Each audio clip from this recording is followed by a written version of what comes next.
Hi, hello, welcome to Neon Light channel. நான் உங்கள் லதா. நாம் இன்னைக்கு 11th ஸ்டாண்டர்டில் quantum mechanical model of atom இந்த லெசனில் ஒரு இம்பார்ட்டண்ட்டான டாபிக் ஸ்க்ராடிஞ்சர் ஈக்குவேஷன். அதுக்கப்புறம் நம்ம அதில் என்ன பார்க்க போகிறோம்னா main features of quantum mechanical model of atom இதை பற்றியும் நம்ம பார்க்க போகிறோம். இது ரெண்டுமே ரொம்ப இம்பார்ட்டண்ட்டான டாபிக். வீடியோவை ஸ்கிப் பண்ணாமல் முழுசாக பாருங்கள், அப்போ தான் உங்களுக்கு இந்த வீடியோ முழுமையாக உங்களுக்கு புரியும். இது வரைக்கும் நீங்கள் சப்ஸ்கிரைப் பண்ணலைன்னா மறக்காமல் சப்ஸ்கிரைப் பண்ணிக்கோங்க. அப்படியே பெல் பட்டனையும் கிளிக் பண்ணுங்கள், அப்போ தான் உங்களுக்கு நோட்டிஃபிகேஷன்ஸ் கரெக்டாக வந்து சேரும். வாங்க வீடியோக்குள்ளே போகலாம்.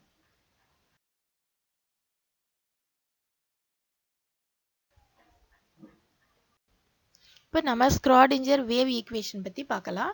அதுக்கு முன்னாடி இந்த ஈக்குவேஷன் வர்றதுக்கு முன்னாடி எதை வச்சு வேவ் நேச்சரை டிஃபைன் பண்ணிட்டு இருந்தாங்க அப்படிங்கிறத நம்ம இதில் பார்க்கலாம். Motion of objects well described using classical mechanics which is based on the Newton's laws of motion. அதாவது கிளாசிக்கல் மெக்கானிக்ஸை வச்சு தான் ஒரு ஆப்ஜெக்டோட மூவ்மெண்ட்டை டிஸ்கிரைப் பண்ணிட்டு இருந்தாங்க. அந்த கிளாசிக்கல் மெக்கானிக்ஸ் எதை பேஸ் பண்ணி இருக்கும் அப்படின்னு பார்த்தீங்கன்னா நியூட்டன்ஸ் லாஸ் ஆஃப் மோஷன் இதை பேஸ் பண்ணி இருந்தது. இப்போ இதில் ஒரு பார்ட்டிகிளோட ஃபிசிக்கல் ஸ்டேட்டை, அதோட பொசிஷன், மொமெண்டம் இதை வச்சு தான் என்ன பண்ணிட்டு இருந்தாங்க, டிஃபைன் பண்ணிட்டு இருந்தாங்க.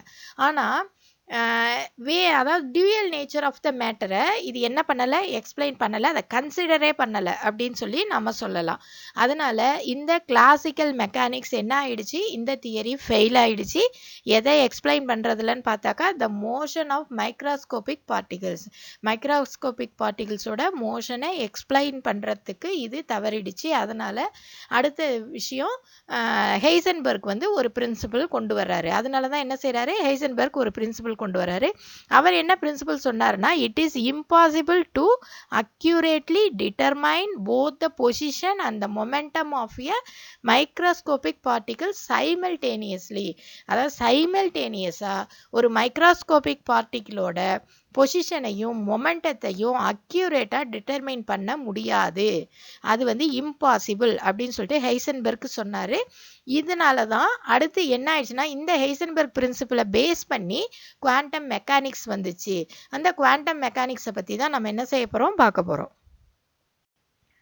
இப்போ இதில் பார்த்தீங்கன்னா எர்வின் ஸ்க்ராடிஞ்சர் அப்படிங்கிறவர் என்ன செஞ்சார்னா, வேவ் நேச்சரை, ஒரு எலக்ட்ரானோட வேவ் நேச்சரை டிஃபரன்ஷியல் ஈக்குவேஷனை வச்சு எக்ஸ்பிரஸ் பண்ணார்.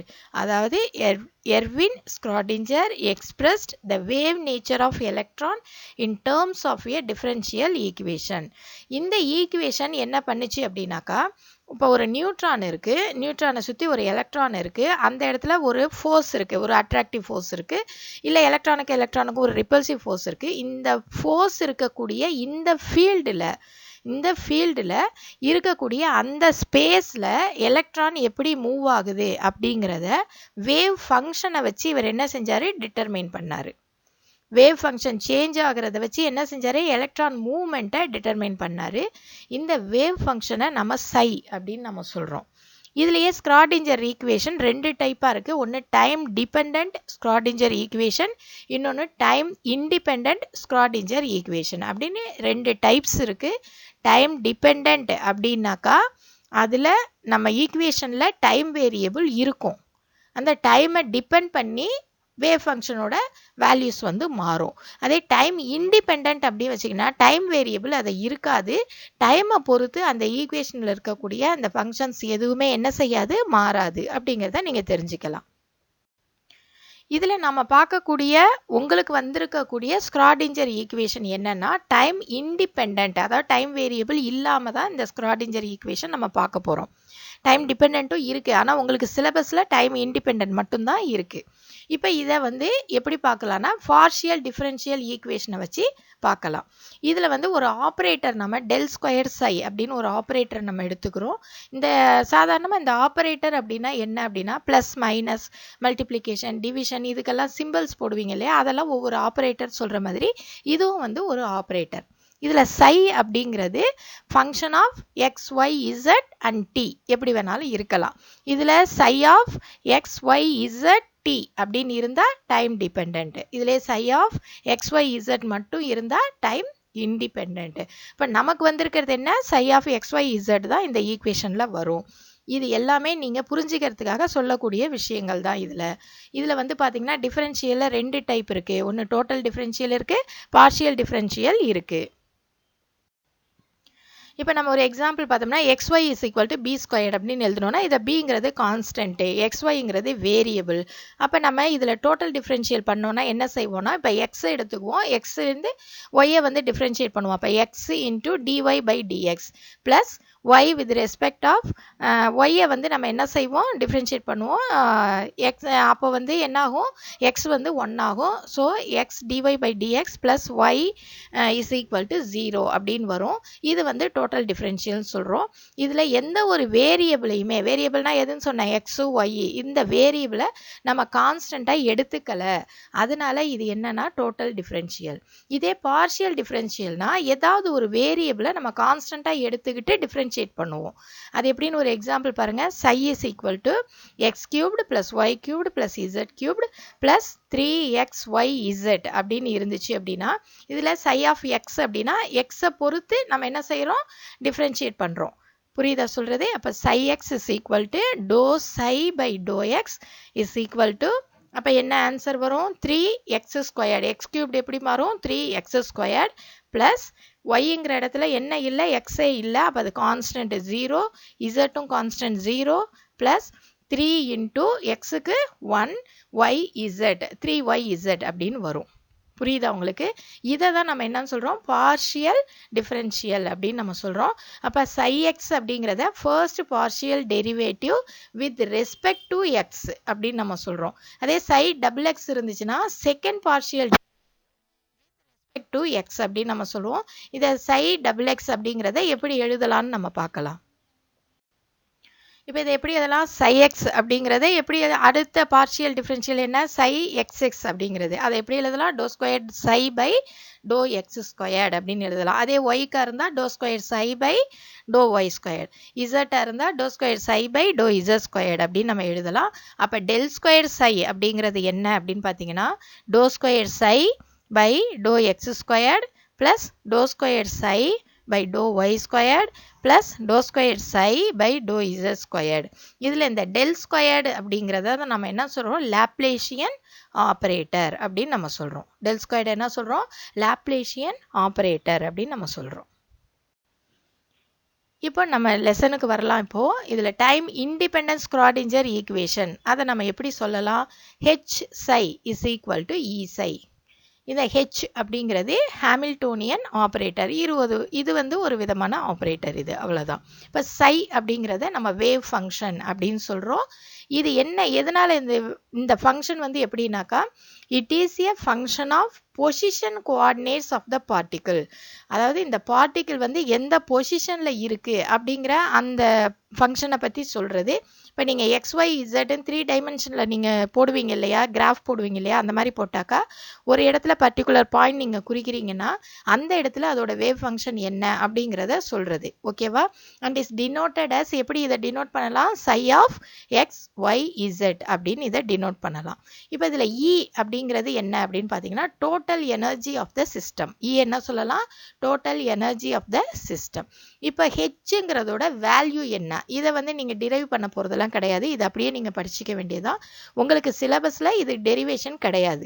அப்போ ஹெச்சோட வேல்யூ என்ன, h is equal to minus h squared by 8 pi squared m into dou squared by dou x squared plus dou squared by dou y squared plus dou squared by dou z squared plus v அப்படிங்கிறது தான் உங்களுக்கு ஹெச்சோட value. இதில் ஹெச்ங்கிறது உங்களுக்கு தெரியும் blanks constant, எம்ங்கிறது mass, we அப்படிங்கிறது one form of energy, அதாவது இந்த இடத்துல நீங்கள் பொட்டன்ஷியல் எனர்ஜி அதை வச்சுக்கலாம். ஈங்கிறது இப்போ நம்ம என்ன செய்யலாம் அப்படின்னா ஈக்குவேஷன் 2வை ஈக்குவேஷன் 1ல் நீங்கள் சப்ஸ்டியூட் பண்ண போகிறீங்க. சப்ஸ்டியூட் பண்ணாக்கா minus h squared by 8 pi squared m into dou squared psi by dou x squared plus dou squared psi by dou y squared plus dou squared psi by dou z squared plus v psi is equal to e psi அப்படின்னு சொல்லிட்டு நம்ம substitute பண்ணலாம். இதை third equation வச்சுக்கலாம். இதை வந்து திரும்ப என்ன செய்கிறோம், சிம்பிளிஃபிகேஷன் பண்ணுறதுக்காக minus 8 pi squared m by h squared இதை என்ன செய்கிறோம், மல்டிப்ளை பண்ணுறோம். மல்டிப்ளை பண்ணி அப்புறம் ரீஅரேஞ்ச் பண்ணுறோம். பண்ணும்போது இப்போ இதில் ஃபர்ஸ்ட் டேர்மான minus h square by 8 by square m வந்து என்ன ஆகிடும், கேன்சல் ஆகிடும். அப்போ நமக்கு என்ன கிடைக்கும், doh square psi by to x squared plus to square psi by to Y squared plus to square psi by to Z squared minus இந்த இடத்துலையும் மல்டிப்ளை பண்ணுவோம் இல்லையா, 8 by squared m by h squared V psi is equal to E psi into minus 8 by squared m by h squared அப்படின்னு சொல்லி உங்களுக்கு equation என்ன செய்யும், மாறும். அடுத்து பார்த்தீங்க அப்படின்னாக்கா இதை திரும்ப அந்த சைடு, அதாவது ரைட் ஹேண்ட் சைடு இருக்கிறத திரும்ப என்ன செய்கிறோம், லெஃப்ட் ஹேண்ட் சைடு கொண்டு வர்றோம். அப்போ என்ன ஆகும், dou square psi by to x square plus to square psi by to y square plus to square psi by to z square minus 8 by square m divided by h square v psi plus 8 by square m by h square e psi is equal to 0 அப்படின்னு வரும். இப்போ ரெண்டு இடத்துல 8 by square m by h square இருக்குது, அதை காமனாக நம்ம வெளியில் எடுக்கிறோம். எடுக்கும்போது என்ன ஆகும், dou square psi by to x square plus to square psi by to y square plus to square psi by to z square plus 8 by square m by h square இதை காமனாக எடுத்திருக்கோம் into e minus v into psi is equal to 0. இதை தான் நம்ம என்னன்னு சொல்கிறோம், Schrödinger wave equation அப்படின்னு நம்ம சொல்கிறோம். இதில் சை அப்படிங்கிறது function of x y z, அதை மட்டும்தான் என்ன இருக்குது, சார்ந்து இருக்குது. இதில் டைம் வேரியபிள் இல்லை. அப்போ அதனால் இதை நம்ம என்னன்னு சொல்கிறோம், time independent Schrödinger wave equation அப்படின்னு நம்ம சொல்கிறோம். This equation can be solved only for certain values of E, the total energy. The energy of the system is quantized. அதாவது பார்த்தீங்கன்னாக்கா இது ஒரு சில குறிப்பிட்ட எனர்ஜியில், டோட்டல் எனர்ஜியில் மட்டும்தான் வேல்யூஸ் வந்து இந்த வேல்யூஸ் வந்து சால்வ் பண்ணுது. அப்போது இந்த எனர்ஜி அப்போ என்ன ஆயிருக்குன்னு அர்த்தம், குவான்டைஸ்ட் ஆயிருக்கு அப்படின்னு அர்த்தம். குவான்டைஸ்னால் உங்களுக்கு தெரியும், ஒரு ரொம்ப சின்ன அளவு. அதே வந்து பார்த்திங்கன்னா டிஸ்க்ரீட் அப்படின்னு நம்ம சொல்லலாம், டிஸ்க்ரீட் எனர்ஜின்னு சொல்லலாம். இப்போ அதை வந்து முழுசாக அது என்ன செய்யாது, அப்சர்வ் முழுசாக அப்சர்வ் பண்ணாது, முழுசாக எமிட் பண்ணாது, குவான்டைஸ்டு எனர்ஜியாக இருக்கும் அப்படின்னு நம்ம ஏற்கனவே நம்ம படிச்சிருக்கோம். The permitted total energy values are called eigenvalues and corresponding wave functions represent the atomic orbitals. இந்த டோட்டல் எனர்ஜி வேல்யூவை நம்ம என்னன்னு சொல்கிறோம், ஏகன் வேல்யூஸ்ன்னு சொல்கிறோம். இந்த வேவ் ஃபங்க்ஷனை தான் நம்ம என்னன்னு சொல்கிறோம், அட்டாமிக் ஆர்பிட்டல்னு சொல்கிறோம். ஆர்பிட்டால் வேற, ஆர்பிட் வேற, இது ரெண்டையும் நம்ம பார்க்கலாம். ஸ்க்ராடிஞ்சர் ஈக்குவேஷன் இவ்வளோ தான், உங்களுக்கு நல்லா புரிஞ்சிருக்கும்னு நினைக்கிறேன். நெக்ஸ்ட் டாபிக் நம்ம போகலாம். நெக்ஸ்ட் நம்ம பார்க்க போகிறது main features of the quantum mechanical model of atom. அதாவது குவாண்டம் மெக்கானிக்கல் மாடல் ஆஃப் ஆட்டத்தோட மெயின் ஃபீச்சர்ஸ் என்னென்ன அப்படிங்கிறத நம்ம பார்க்க போகிறோம். The energy of electrons in atoms is quantised. இப்போ ஏற்கனவே இப்போ தான் பார்த்தோம் நம்ம இல்லையா, ஒரு எலக்ட்ரானோட எனர்ஜி எப்படி இருக்கும், குவான்டைஸ்டாக இருக்கும்.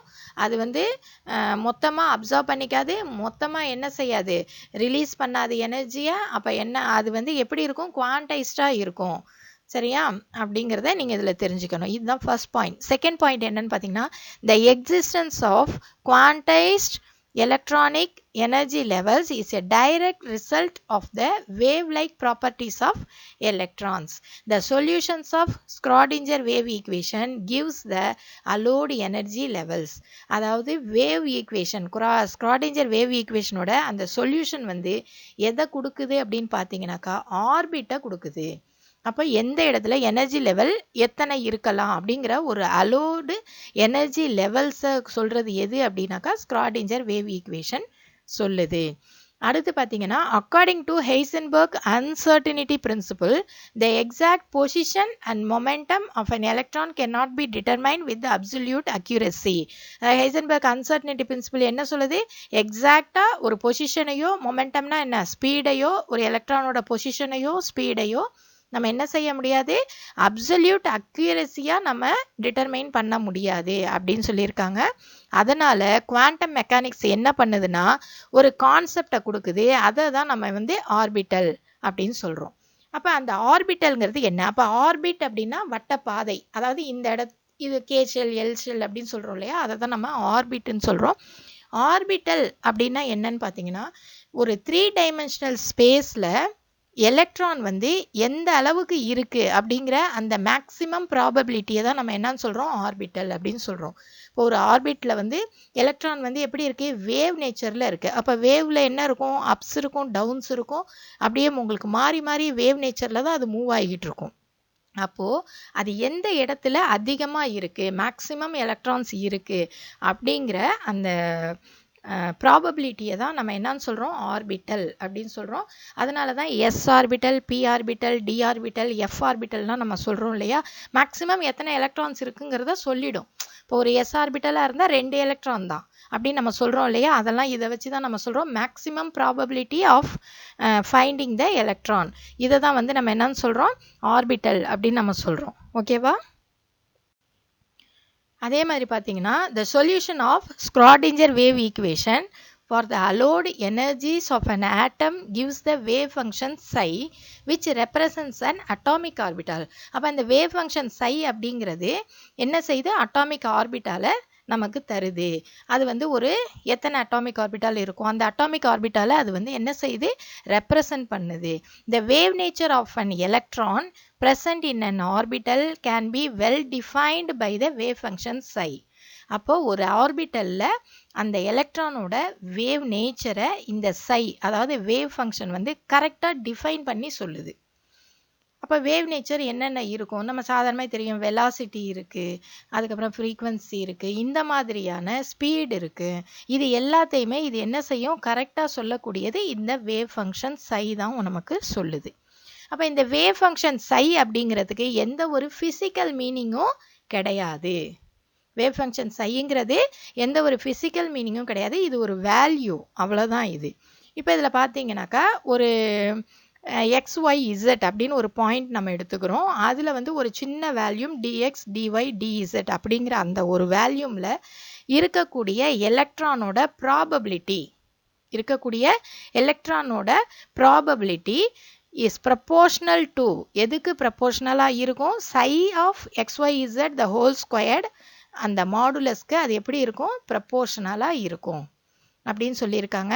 இதை தான் வந்து என்னன்னு சொல்கிறாங்க, ப்ராபபிலிட்டி டென்சிட்டி அப்படின்னு சொல்கிறாங்க. அதாவது அந்த இடத்துல எலக்ட்ரான் டென்சிட்டி அதிகமாக இருக்கும். அப்போ எந்த இடத்துல எலக்ட்ரான் டென்சிட்டி அதிகமாக இருக்குங்கிற ப்ராபபிலிட்டியை எது தருது அப்படின்னா psi squared, modulus of psi squared நமக்கு தருது. அப்போ இது மாடுலஸாக இருக்கிறதுனால எப்பயுமே இதோட வேல்யூ எப்படி இருக்கும், பாசிட்டிவாக இருக்கும். மாடுலஸாக இருக்கிறதுனால இதோட வேல்யூ எப்பயுமே பாசிட்டிவாக இருக்கும். புரியுதா உங்களுக்கு. இதுதான் மெயின் ஃபீச்சர்ஸ். இதுதான் என்னது, மெயின் ஃபீச்சர்ஸ். ரொம்ப இம்பார்ட்டண்ட்டான டாபிக், நல்லா புரிஞ்சு மனப்பாடம் பண்ணிக்கோங்க. இதுவும் சரி, ஸ்க்ராடிஞ்சர் ஈக்குவேஷனும் வேவ் ஈக்குவேஷனும் சரி, ரொம்ப இம்பார்ட்டண்ட்டான டாபிக் இந்த லெசனில். இந்த வீடியோ உங்களுக்கு நல்லா புரிஞ்சிருக்கும்னு நினைக்கிறேன். எதுவும் டவுட்ஸ் இருந்தால் கமெண்ட் செக்ஷனில் கேளுங்க, கண்டிப்பாக நான் அதுக்கு ஆன்சர் பண்ணுறேன். அடுத்து நம்ம குவாண்டம் நம்பர்ஸ் பற்றி பார்க்கலாம். இது வரைக்கும் சப்ஸ்கிரைப் பண்ணலை அப்படின்னா மறக்காமல் சப்ஸ்கிரைப் பண்ணிக்கோங்க, லைக் பண்ணுங்கள், ஷேர் பண்ணுங்கள். தேங்க்ஸ் ஃபார் வாட்சிங்.